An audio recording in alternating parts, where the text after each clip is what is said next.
Hello student. तो आज structural isomerase में मैं आपको बताता हूं ring chain isomer and metamers. तो रिंग चेन आइसोमर देखिए, जैसा इसका नाम लिखा है रिंग चेन, देखा आपने रिंग और चेन। तो आपको पता है यहाँ रिंग का मतलब ये स्पीसीज क्या हो गया, यहाँ ये साइक्लिक के लिए यूज किया गया है और चेन मीन्स यहाँ यूज किया गया है ओपन के लिए। ओके, तो सिंपल था ऐसे टू डिफरेंट मॉलिक्यूल्स जिनके मॉलिक्यूलर फार्मूला सेम हो जाएं बट एक रिंग हो और एक ओपन चेन। अब सिंपल सी बात है कि रिंग और ओपन चेन में कैसे कोरिलेट करें। जैसे एक सिंपल सा आपको मैं बताऊं कि मान लीजिए आपके पास CH3 है, आपके पास CH2 है और आपके पास CH3 है और हम इसको रिंग भी बना देते हैं, 3 कार्बन का ओपन चेन। अब आप कंसीडर करो क्या ये आइसोमर है क्या। तो आपने देखा कार्बन इसमें कितने हैं, 3 है, हाइड्रोजन कितने हैं, 3 और 3 6 और 2 कितने हो गए, 8। हम 8 देख लेते हैं, बट इसमें कंसीडर करोगे तो कार्बन इस कितने हो जाएंगे 3 एंड हाइड्रोजन को काउंट करोगे तो 2 एंड 2 एंड 2 कितने आ गए, H कितने आ गए, 6 आ गए। ये स्पीसीज एक दूसरे के आइसोमर ही नहीं है। लेकिन अगर आप बहुत ध्यान से देखिए ये फार्मूला C3H6 यानी CnH2n, अब आप याद करो ये किसका मॉलिक्यूलर फार्मूला है, CnH2n। तो आपको दिमाग में आएगा ये तो एल्कीन का फार्मूला है। तो चलो हम 3 कार्बन की एल्कीन बना के देख लेते हैं। जब 3 कार्बन की आप एल्कीन बना के देखोगे CH3 CH, सपोज हमने CH2 ये लिख दिया। अब अगर हम कंसीडर करेंगे तो ये C3 है, ये H कितना है, H 6 हो गया। यानी अगर फार्मूला देखो CnH2n एल्कीन का फार्मूला तो ये होता है, कोई प्रॉब्लम ही नहीं है।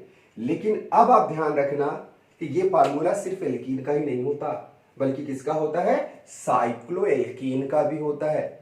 It means ring chain isomer का रिलेशन कैसे आएगा, रिंग चेन आइसोमर का रिलेशन तब आएगा कि जब किसी ओपन चेन में अगर एक पाई बॉन्ड हो और उस पाई बॉन्ड का यूज कर दे हम किसमें, रिंग फॉर्मेशन में, तो रिंग चेन आइसोमर आएगा। बात समझ रहे हैं ना कि ये हमारे पास एल्कीन थी, हमने 3 कार्बन का साइक्लोएल्केन बना दिया और अब हुआ क्या, इसमें पाई बॉन्ड दिखाई दे रहा है, इसमें पाई बॉन्ड नहीं दिखाई दे रहा। This can give the unsaturation test but this can not, क्योंकि इसमें पाई बॉन्ड नहीं है, ये ब्रोमीन से रिएक्शन करेगा, ये क्या करेगा, अनसैचुरेशन टेस्ट नहीं। तो एक सिंपल सा आपको एक आइडिया लग गई कि कोई भी ओपन चेन स्पीसीज है अगर उसके पास पाई बॉन्ड है तो हम उस पाई बॉन्ड का यूज करके हम उसको रिंग में कन्वर्ट कर सकते हैं और ये स्पीसीज में रिलेशन रिंग चेन का हो जाएगा। क्यों, मॉलिक्यूलर फार्मूला सेम है और डिफरेंस क्या है दोनों में, एक ओपन चेन है, एक क्लोज है, यही डिफरेंस है ना।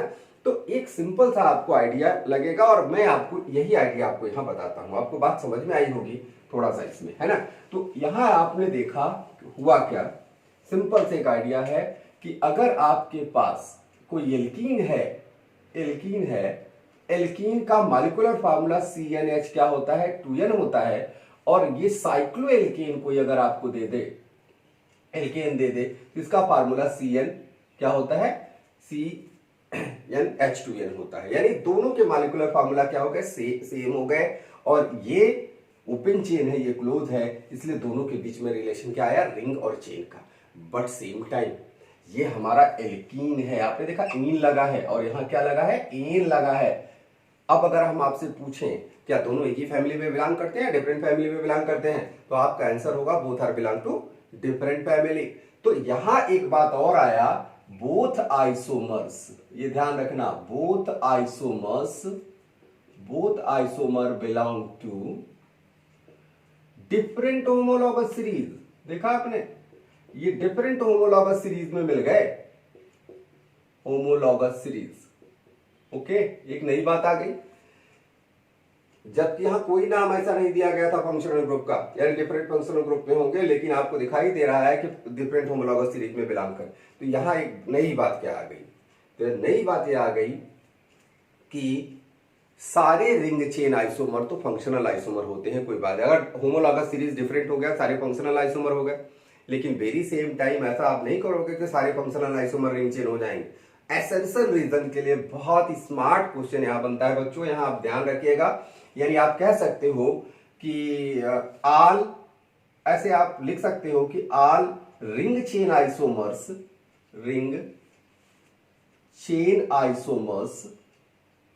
आर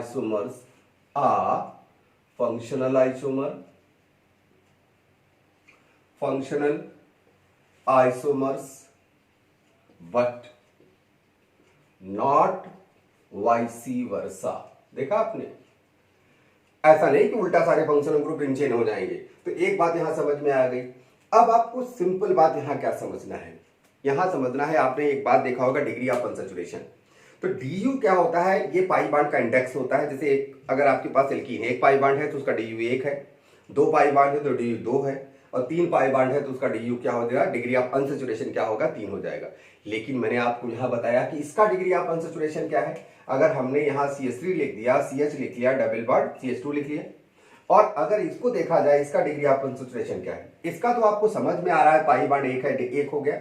इसका कितना समझ में आ रहा है, तो एक बात समझिए, अगर ये इसका आइसोमर है तो जितना इसका डिग्री ऑफ अनसैचुरेशन होगा उतना ही इनका भी डिग्री ऑफ अनसैचुरेशन होगा। इसका मतलब है कि हम ओपन चेन में तो पाई बांड को डिग्री ऑफ अनसैचुरेशन कंसीडर करते हैं, मगर स्पीसीज अगर साइक्लिक हुआ तो जितनी रिंग है उतना इक्विवेलेंट पाई बांड के बराबर ही होगा। क्यों, हम यही बताए थे कि अगर किसी स्पीसीज में ओपन चेन में पाई बांड है तो हम इस पाई बांड का यूज करके इसको रिंग बना देंगे, तो कभी इसके मॉलिक्यूलर फार्मूला में कभी डिफरेंस नहीं आएगा।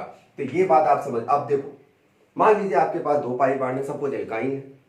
अगर एल्काइन है तो हम क्या कर सकते हैं बताइए, साइक्लिक बनाया तो एक पाई बांड का यूज करके डबल बांड, एक पाई बांड का यूज करके रिंग बना दिया और एक पाई बांड छोड़ दिया, तो ये पाई बांड बचा रह जाएगा। मान लीजिए आपको ऐसा लगता है कि चलो हम दोनों पाई बांड का यूज करके 2 रिंग बना दे, यानी वो अनसैचुरेशन ही खत्म हो जाएगा उसका।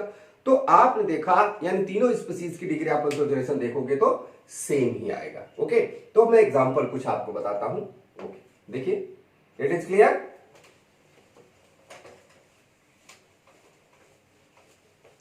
देखिए, बहुत स्मार्ट तरीके से आप समझने की कोशिश करो, बहुत आसानी से आपको समझ में भी आएगा ये। जैसे मान लीजिए हम एक छोटा सा एग्जांपल आपको दे रहे हैं, जैसे CH3 है, CH2 है और CH करके, सपोज C करके हमने यहां ट्रिपल बॉन्ड बना दिया, ये बन गया एल्काइन। अब इस एल्काइन को हम ऐसे भी तो बना सकते थे, यानी ट्रिपल बॉन्ड को अंदर ले आ सकते थे, लेकिन एक दूसरे के क्या है, पोजीशन आइसोमर। यहां पोजीशन आइसोमर तो डिस्कस कर नहीं रहे, these are the position isomer. अगर हम आपसे ये बताएं कि चलो हम इसकी डबल बॉन्ड को यूज करके, डबल बॉन्ड हम और कैसे लिख सकते हैं, डबल बॉन्ड हम ऐसे भी तो लिख सकते हैं, ये CH हो गया, सिंगल बॉन्ड CH है, डबल बॉन्ड हम ऐसे लिख सकते हैं। यानी हमने एक ट्रिपल बॉन्ड एक जगह लगा दिया, क्या हो गया एल्काइन। हमने वो डबल बॉन्ड को अलग अलग 2 जगह लगा दिया, इसके मॉलिक्यूलर फार्मूला में कोई डिफरेंस नहीं आएगा, ये हो जाएगा डाइईन्स। और इस डाइईन को हम ऐसे भी तो बना सकते हैं, CH2 डबल बॉन्ड C कर दिया, डबल बॉन्ड C करके CH करके CH3 लगा दिया, but these are the position isomer. यहां पोजीशन आइसोमर का डिस्कशन तो हो नहीं रहा है। तो ऐसे में आपने देखा, और हम क्या कर सकते हैं, और ये कर सकते हैं कि जो इसका डबल बॉन्ड है, एक डबल बॉन्ड का यूज कर लेते हैं, किसमें, रिंग बनाने में। आप रिंग बना लो एक डबल बॉन्ड को यूज करके, एक डबल बॉन्ड को यूज करके अपन ने क्या बनाया, रिंग बना लिया। देखा, कोई मॉलिक्यूलर फार्मूला में डिफरेंस नहीं आएगा। अगर आप देखा जाए तो यहां C कितने हैं, 4 है ना, C4 है, H कितना है, जोड़ो ना, 3 कितने हो गए, 6 हो गए, यानी CnH2n-2 आया यहां, देखा। और ये देखो C4H कितना हुआ, 6 आ गया, ये भी तो वही आया।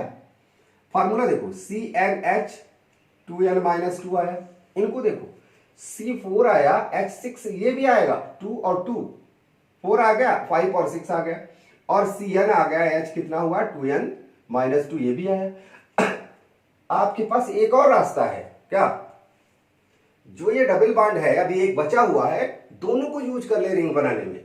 तो देखा आपने, दोनों को अगर हम रिंग बनाने में यूज कर लिए, सपोज हमने ये स्पीसीज बना दिया, तो C4 आएगा या 6 आएगा, CnH कितना आएगा, 2n-2 ही आएगा, यानी सभी के मॉलिक्यूलर फार्मूला सेम है। और अगर हम डिग्री ऑफ अनसैचुरेशन की बात करते हैं, DU, degree of unsaturation is equal to pi valent equivalent है, तो यहां हम इसको DU कितना लिखेंगे, यहां 2 पाई बांड है, 2 हो गया, और इसका भी अगर हम DU देखेंगे तो ये भी 2 हो गया।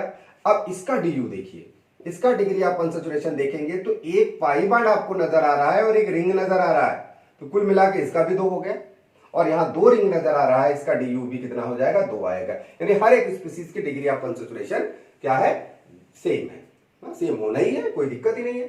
अब देखो, ये स्पीसीज हमारे पास जो है उसको हम बोलते हैं एल्काइन। देखा आपने, ये स्पीसीज जिसको बोलते हैं वो है डाइईन्स। ये स्पीसीज हमारा क्या है, साइक्लोएल्कीन। देखा आपने, एल्कीन हो गया। और ये स्पीसीज हमारा हो गया बाईसाइक्लो, बाईसाइक्लो और क्या हो गया, एल्कीन। देखा आपने, ये एल्कीन है, ये एल्कीन है, ये डाइईन है और ये एल्काइन है। चार के चारों के क्लास डिफरेंट हो गए। All four belong to different homologous series, सारे डिफरेंट होमोलॉगस सीरीज में बिलोंग करते हैं, इसमें कोई डाउट ही नहीं, आपके सामने दिखाई दे रहा है। लेकिन इसमें क्वेश्चन क्या पूछा जाएगा, कैसे क्वेश्चन, रिलेशन बताइए। अगर हम इसको फर्स्ट मान लें, this is the second, this is the third and this is the fourth, ये चार है और आपसे इसमें रिलेशन पूछा गया, चलो बताओ पहले और दूसरे के बीच में क्या रिलेशन है। तो आपका आंसर आएगा ओपन चेन, ओपन चेन, कोई रिंग चेन का मैटर नहीं है।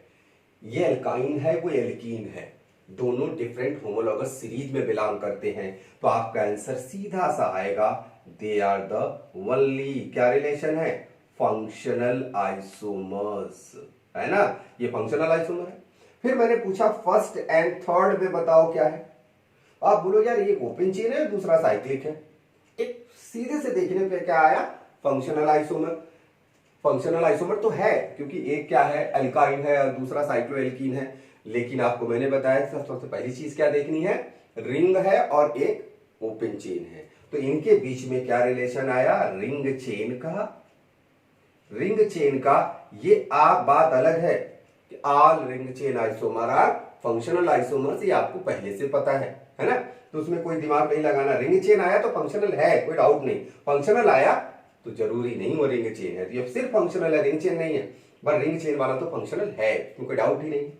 अब देखिए पहले का, अब हम चौथे से रिलेशन बताते हैं। आप बताइए, वही बात हुई, ओपन चेन साइक्लिक है, तो सीधे सीधे इनके बीच में क्या हो गया, रिंग और चेन का रिलेशन आया। बात समझ में आई। अब चलिए, अब हम बात करें दूसरे से तीसरे में। Second number open chain cyclic है, तो आपने देखा सीधे सीधे आंसर आपका क्या आया, रिंग चेन आया, आया ना रिंग चेन। अब बात आया दूसरे का चौथे के साथ रिलेशन। अब नई बात आ गई, ये भी रिंग वो भी रिंग, ऐसा तो कोई बात नहीं, कोई ओपन चेन है। अब मैटर खत्म, ये एल्कीन है, वो क्या साइक्लो एल्केन है, बाई साइक्लो एल्केन और ये साइक्लो एल्कीन है, इन और एन है, क्या आ गया, फंक्शनल आइसोमर आ गया। अब यहां जो आपका आंसर लिखना है वो क्या लिखना है, फंक्शनल। नहीं, 2 और 4 का, ओ सॉरी 2 एंड 4 का ओपन चेन साइक्लिक है, रिंग चेन आया, कोई दिक्कत नहीं, रिंग चेन आया, प्रॉब्लम ही नहीं है। यहां बात आता है 3 और 4 का रिलेशन, जो मैं इसके पहले बता रहा था, 3 4 ring ring.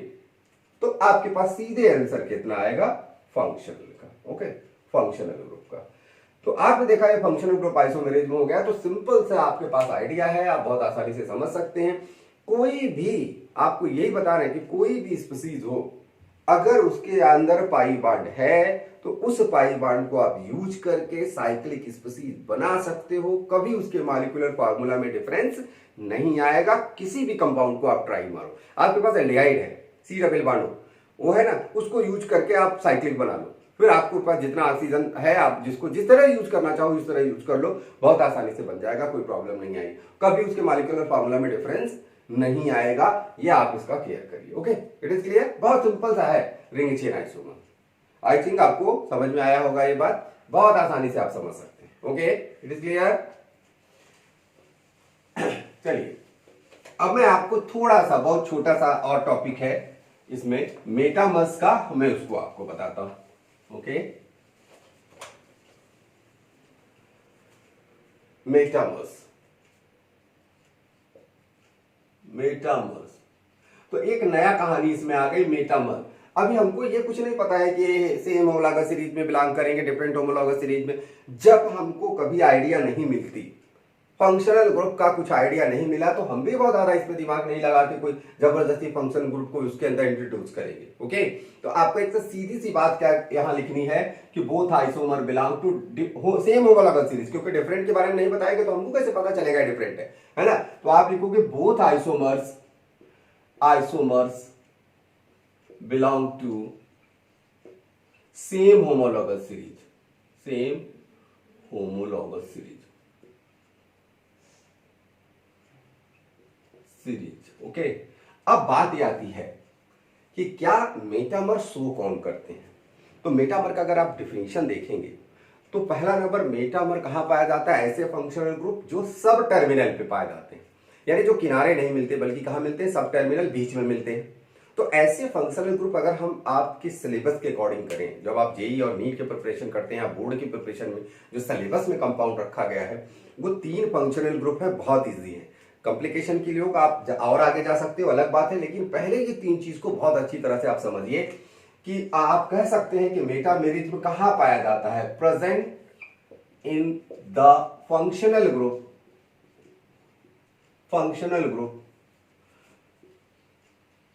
which is always present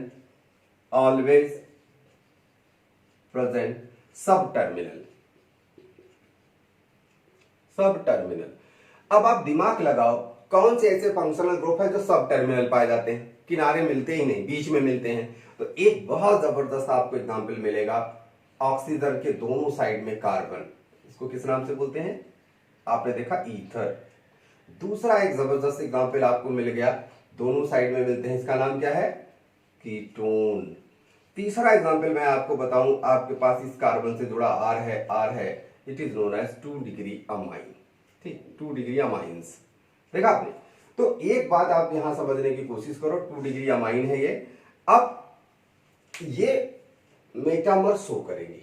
अभी तक मैंने आपको डेफिनेशन नहीं बताया, यानी ईथर मेटामर शो कर सकता है, कीटोन शो कर सकता है, secondary amine can show the metamerism, लेकिन अभी तक मैंने ये नहीं बताया कि मेटामर होता क्या है। तो मेटामर का डेफिनेशन ये है कि अगर आपको कोई ईथर मिल जाए तो ईथर का कोई दूसरा स्ट्रक्चर ड्रा करो, दूसरा ऐसा ड्रा करो, भाई ईथर में है क्या? ये ऑक्सीजन है, दोनों साइड में कार्बन लगे, उसी ऑक्सीजन पे आप क्या करो कि इस अब जो कार्बन है, कार्बन को ऐसा लिखो कि जैसा ये मॉलिक्यूल में प्रेजेंट है, एक नया जो मॉलिक्यूल बनेगा उसमें ऐसा कोई एल्काइल ग्रुप ना रहो, यानी बोथ मॉलिक्यूल हैविंग, आप इसमें आपको लिखना क्या है, लिटरेचर इसका क्या है? Both molecules having different alkyl group around functional group. आपने देखा फंक्शनल ग्रुप के अराउंड दोनों मॉलिक्यूल क्या, एल्काइल ग्रुप डिफरेंट हो। और ये ऐसा नहीं है कि बहुत नई चीज आ गई। अरे भाई, अगर आपको कोई ईथर मिल गया और आप अगर बोले कि चलो यार इसका दूसरा ईथर बनाओ, तो आप जो भी बनाओगे एल्काइल ग्रुप का डिफरेंस आएगा ही आएगा, वो अपने आप मेटामर बन जाएगा, आपको कुछ दिमाग नहीं लगाने की जरूरत है। देखिए एग्जांपल मैं आपको बता रहा हूं, आप समझिए।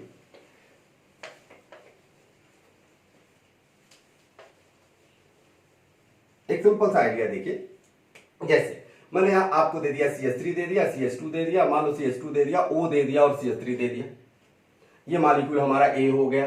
B ऐसा बनाओ, देखिए कार्बन किस नंबर क्या है एल्काइल में? 3, the number of carbon in alkyl is 1। अब आपको एक डिफरेंट ईथर बनाना है जिसमें एल्काइल ग्रुप का कार्बन 3 नहीं होना चाहिए, एल्काइल ग्रुप का कार्बन 1 नहीं होना चाहिए।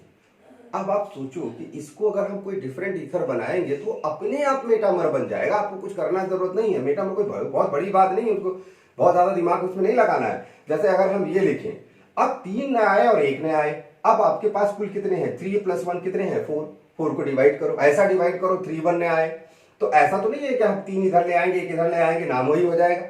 आप क्या करोगे बोलो? आप ये करोगे, यार 2 कार्बन हम इधर लिख देते हैं और 2 कार्बन हम यहां लिख देते हैं, इसके अलावा और क्या कर सकते हो आप? तो ऐसे में कार्बन 2 हो गया और कार्बन 2 हो गया। अब आपको कंपेयर क्या करना है? ये ऐसा स्पीसीज है जिसमें एल्काइल ग्रुप 3 है, यहां कहीं नहीं है। देखा, ये ऐसा है जिसमें एल्काइल ग्रुप 1 है, यहां कहीं नहीं है। देखा आपने, यहां 2 है कहीं नहीं है, यहां 2 है कहीं नहीं है, दैट इज वाई ये ए और जो हमारा बी है एक दूसरे के क्या है? मेटामर है। बहुत इजी है, आप ऐसे ईथर में लगा दो, ऐसे आप कीटोन में लगा दो। जैसे मैं एग्जांपल बताऊं, CH3 है, CH2 है, CH2 है, मान लो CH2 करने के बाद C डबल बॉन्ड और CH3 मैंने लिख दिया ऐसे। देखा, ये कीटोन है, दिखा ना कीटोन कितने कार्बन है? 1 2 3 4 5, 5 कार्बन। अब ऐसा कीटोन बनाओ कि 5 कार्बन को डिवाइड कर दो। आप कैसे डिवाइड करोगे? आपकी मर्जी, 5 है, 3 इधर कर दो, 2 उधर कर दो, कोई प्रॉब्लम नहीं है। तो आपने CH3 CH2 और CH2 3 इधर कर दिया और CH2 और CH3 2 इधर कर दिए, किया ना? तो इस तरीके से मेटामर बनाना तो बहुत आसान है, बहुत आसानी से बना सकते हैं। आपसे इसमें क्या क्वेश्चन पूछा जाएगा, आपको क्या कोई और आइसोमर नजर आ रहा है क्या इसमें? तो आप देखोगे यार 1 2 2 नंबर पे कीटोन, 1 2 3 नंबर पे कीटोन, ये तो क्या हुआ पेंटानोन, 1 2 3 4 5 6, ये 1 2 3 4, ये हेक्सानोन है, ये हेक्सानोन 2, और ये क्या 1 2 3 4 5 6, ये भी आया ना, ये 6 आया, 3 और 3, मगर ये है हेक्सानोन 3। आपको एक नया आइसोमर नजर आया लगा इसमें, कौन सा नया आइसोमर आया इसमें? पोजीशन आइसोमर नजर आया। तो यहां एक नोट करके आपको ये लिखना पड़ेगा कि metamers are position isomer also, position isomers also, है ना, बट नॉट वाइसी वर्सा। आप ये देखिए, ऐसा नहीं कि सारे पोजीशन मेटामर हो जाएंगे।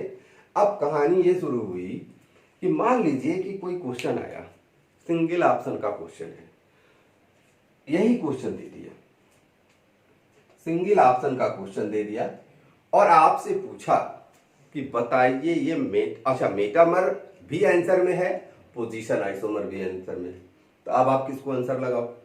तो आप आंसर ये लगाओ कि भाई पोजीशन आइसोमर तो बहुत जगह पाया जाता है, मेटामर बेचारा माइनॉरिटी में पाया जाता है, कहीं कहीं कहीं पाया जाता है, तो इसलिए हमेशा आपको माइनॉरिटी का ध्यान देना है। यानी अगर पोजीशन और मेटामर दोनों एक साथ ऑप्शन में रहें तो हम उसको मेटामर का नाम देंगे, अगर वह मेटामर रहेगा तो, जैसे ईथर हो, कीटोन हो, सेकेंडरी अमाइन हो, ऐसा हो तो, अदरवाइज आप तो एक सिंपल सा आपको आइडिया लगी कि हम और अगर मल्टीपल ऑप्शन का क्वेश्चन है, मोर देन वन ऑप्शन अगर आपको आंसर लगाना है, तब तो मेटामर भी होगा, पोजीशन भी होगा, लेकिन सिंगल ऑप्शन के क्वेश्चन में इसका नाम क्या होगा? मेटामर आएगा। It is clear? तो ऐसे क्वेश्चन पर आप ध्यान दो। अच्छा, कुछ ऐसे क्वेश्चंस हैं कि हम उसका नाम मजबूरी में लिखते हैं मेटामर, और वो देखो कौन क्या है, आप उसको भी समझते रहिए। बहुत सारे आप देखिए जो मॉडल पेपर्स में कुछ क्वेश्चन दिए गए हैं, उनमें आपको ऐसे क्वेश्चन दे रहते हैं, एक्चुअली ऐसे क्वेश्चन कंपटीशन में आते नहीं, मॉडल पेपर में जो कोई क्वेश्चन बनाने वाले लोग कुछ जानबूझ के ऐसे ही क्वेश्चन बनाते हैं कि जैसे आप मामला आपका फंसे और आपको अपने टीचर ने पढ़ाया, पता लगा वो चीज तो बताया ही नहीं। तो डिफरेंस क्या है उसमें देखिए, और हमारी मजबूरी क्या है, हम उसको मेटामर बोलते क्यों है, मजबूरी में ही बोलते हैं और कुछ नहीं। जैसे मान लीजिए हमने आपको दे दिया CH3 CH2 दे दिया, CH2 दे दिया और C डबल बॉन्ड O दे दिया, और यहाँ O दे दिया, और ये हमने कहा कि चलो भाई हमने ये CH3 दे दिया। चलो दूसरी स्पीसीज मैंने बताया, CH3 बनाया, CH2 बनाया, C डबल बॉन्ड O, और यहाँ O बनाया और CH2 बनाया और CH3 बना दिया। बोला इसमें क्या रिलेशन है आप बताओ? अब बात आती है यार, ये भी एस्टर, ये भी एस्टर, फंक्शनल आइसोमर नहीं है, कोई चेन नहीं है, कोई चेन नहीं है, चेन आइसोमर नहीं है, कोई ओपन चेन साइक्लिक नहीं है, रिंग भी नहीं है। अब क्या है आप ढूंढोगे इसमें जो, अच्छा दोनों मॉलिक्यूल डिफरेंट भी हैं, आप देख रहे हो डिफरेंट तो है ना, सेम तो नहीं है, आपको डिफरेंस बताना पड़ेगा, जो डिफरेंस है वही आइसोमर आपको लिखना पड़ेगा। अब पोजीशन अगर देखें, क्या पोजीशन है क्या, जैसे आपने देखा ना all metamers are position isomer, क्या पोजीशन मिल जाएगा क्या इसमें? जब हमने यहां पोजीशन देखा तो आप नंबरिंग कहां से करोगे? ये हमारे ऐसे फंक्शनल ग्रुप हैं, एसिड के डेरिवेटिव है, your numbering always start from here 1 2 3 4, 1 2 3, यानी फर्स्ट पोजीशन पे है। अरे पोजीशन आइसोमर भी नहीं हुआ, आप कहोगे क्या? अब बात आती है कि अगर हम यहां एल्काइल देखते हैं तो यहां कार्बन 1 आता है, और यहां एल्काइल देखते हैं तो कार्बन कितना 3 आता है। अब यहां एल्काइल देखते हैं तो कार्बन का 2 नंबर आता है, यहां एल्काइल देखते हैं तो कार्बन 2 नंबर आता है। हमारे पास कोई रास्ता नहीं आइसोमर लिखने का, अगर आपके पास हो तो आप बताओ, आप दिमाग लगाओ कि क्या लिखूं इसका नाम, कौन सा आइसोमर के नाम से इसमें लिखूं? कि फंक्शनल ग्रुप की पोजीशन सेम है, पोजीशन नहीं हो सकता, फंक्शनल ग्रुप सेम है, फंक्शनल ग्रुप नहीं हो सकता, कोई जुगाड़ समझ में नहीं आ रहा है। ऐसे केस में आप ये कहोगे कि हम इसको मेटामर बोलते हैं। क्यों? एल्काइल ग्रुप कार्बन 3 है और यहाँ 1 है, ना तो यहाँ 3 है, ना तो यहाँ 3 है, ना तो यहाँ 1 है, ना यहाँ 1 है, तो हम इनको मजबूरी में मेटामर बोलते हैं। और कुछ आप बोल पाओ तो दिमाग लगाओ क्या कर सकते हैं, लेकिन मजबूरी हम क्यों वर्ड बोल रहे हैं? मजबूरी इसलिए बोल रहे हैं कि जब हम मेटामर स्टडी करते हैं तो आप देखो क्या कहा जाता है कि ऑक्सीजन पर आर लगा है, ऑक्सीजन पे आर लगा, देखो ये एल्काइल केवल एक ही कार्बन से अटैच है। इधर देखो ना, कीटोन आप देखो ना, उसी कार्बन से दोनों एल्काइल अटैच है। आप देखिए ना, सेकेंडरी अमाइन देखो ना, उसी कार्बन नाइट्रोजन से दोनों अटैच है। बट यहां देखो, यहाँ ये एल्काइल कार्बन से अटैच है और ये एल्काइल ऑक्सीजन से अटैच है। जमीन आसमान का डिफरेंस होता है इनकी प्रॉपर्टीज में। तो दैट इज वाई आप ऐसे कैसे कर सकते हो, वो जो आपके सिलेबस में रखा गया उसमें बहुत एक्सेलेंट है, उसमें कोई इधर उधर की बात नहीं है। वही ऑक्सीजन पे दोनों एल्काइल, उसी कार्बन पे दोनों एल्काइल, उसी नाइट्रोजन पे दोनों एल्काइल। बट यहां कार्बन से अटैच है कार्बन की चेन, ऑक्सीजन से अटैच है कार्बन की चेन। बहुत ज्यादा डिफरेंस है, नॉर्मल मेटामर की कैटेगरी में नहीं आता, लेकिन हमारी मजबूरी है, हम क्या करें, मेटामर तो बोलेंगे और क्या बोले। ऐसे हम सेकेंडरी अमाइड को देखें तो वहां भी ऐसी चीज मिलेगी आपको। तो इस तरीके से कुछ ऐसी पॉसिबिलिटीज होती हैं जिसको हम मेटामर के नाम से मजबूरी में बोल रहे हैं। अदरवाइज आपको अभी ऐसे क्वेश्चन अभी आए नहीं है, देखिए कंपटीशन में ऐसे मॉडल पेपर्स में टीचर्स लोग क्या करते हैं, ऐसे क्वेश्चन बना रहे हैं। बस आप ये समझ लीजिए, आपको जो क्वेश्चन आते हैं, आपके सिलेबस के क्वेश्चन है वो ईथर होंगे, कीटोन होंगे, सेकेंडरी अमाइन होंगे। तो इस तरीके से आपसे क्वेश्चन आएंगे। तो बच्चों मैंने आपको क्या बताया, आज बताया मेटामर्स और रिंग चेन आइसोमर्स। तो इसमें बहुत आसानी से आपको मेटामर और रिंग चेन आइसोमर आपको समझ में आया होगा। तो आप ऐसा करिए कि ये मेरे चैनल को आप लाइक करिए और सब्सक्राइब करिए, जिसकी वजह से मैं आपको और तरीके से सारे सिलेबस को बनाता रहूं और आपको आगे आइसोमर का चैप्टर्स पूरा बहुत इंपॉर्टेंट है। आगे स्टीरियो आइसोमर्स है, फिर कन्फॉर्मेशनल फॉर्म है, मुझे एल्केन में पढ़ाना है, बट इधर ही हम आपको आइसोमर के साथ पढ़ा देंगे। कन्फॉर्मेशन कोई आइसोमर नहीं होता, फिर भी हम उसको साथ में पढ़ाएंगे। Okay, it is